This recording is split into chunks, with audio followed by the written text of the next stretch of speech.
Pag-ahon sa hirap ay isang mahalagang bahagi ng buhay na nagtuturo sa atin ng lakas, determinasyon, at pagiging matatag sa harap ng mga pagsubok.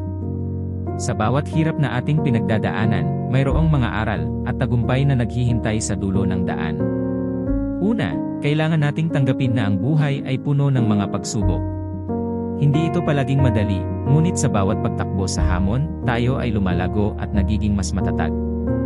Pangalawa, kailangan nating magkaroon ng positibong pananaw. Sa kabila ng mga pagsubok, dapat nating tinitingnan ang mga ito bilang mga oportunidad upang magpatibay at magkaroon ng bagong kaalaman. Pangatlo, mahalaga ang suporta ng mga taong nasa paligid natin. Ang kanilang pagmamahal at pangunawa ay nagbibigay ng lakas at inspirasyon sa atin upang magpatuloy sa laban.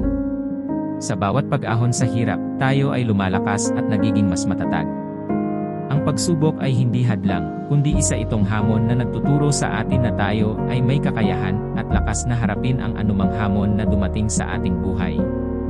Kaya ahon lang, kaibigan!